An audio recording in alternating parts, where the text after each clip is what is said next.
गोंदिया जिल्ह्यातील प्रमुख बाजारपेठ म्हणून ओळखला जाणारा नवेगाव बांध येथील आठवडी बाजाराची अवस्था पावसाळ्यात अक्षरशः बिकट झाली आहे। दर गुरुवारी हजारो ग्राहक आणि शेकडो व्यापारी येथे येतात। मात्र जिल्हा परिषद प्रशासनाच्या दुर्लक्षामुळे संपूर्ण बाजार परिसर चिखल, साचलेलं पाणी आणि अस्वच्छतेच्या विळख्यात अडकलाय। बाजारात येणाऱ्या महिला, ज्येष्ठ नागरिक, शेतकरी आणि व्यापाऱ्यांना अक्षरशः चिखल तुडवत जीव मुठीत धरून वावरावं लागत असल्याची संतप्त प्रतिक्रिया नागरिकांनी व्यक्त केली आहे। बाजाराच्या जागेवरील अतिक्रमणामुळे गोठणगाव मार्गावरच बाजार भरत असून वाहतूक कोंडी आणि अपघाताचा धोका वाढलाय।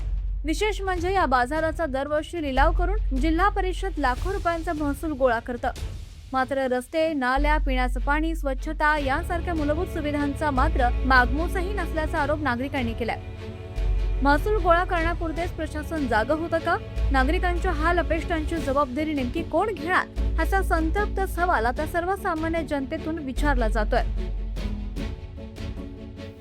हा किचड आहे त्याबाबत तुम्ही कोणाला कल्पना दिली का? नाही, कोणाला फक्त ठेकेदाराला सांगितले आम्ही। काय म्हणाल ठेकेदार? ठेकेदाराला काय म्हणाला का म्हटलं हा चिखल असल्यामुळे हा गावात जाणारा मार्ग आहे, हा सिमेंटेड व्हायला पाहिजे, म्हणजे चिखलाचा त्रास दूर आचरण। नाली वगैरे आहे, नालीना पाऊस जाते ना, पाणी जाते ना, त्याच्यामुळे याला सिमेंट रोड बनायला काही हरकत नाही। या ठिकाणी सिमेंट रोड तयार केला पाहिजे। हा, तयार करायला पाहिजे असं माझं मत आहे।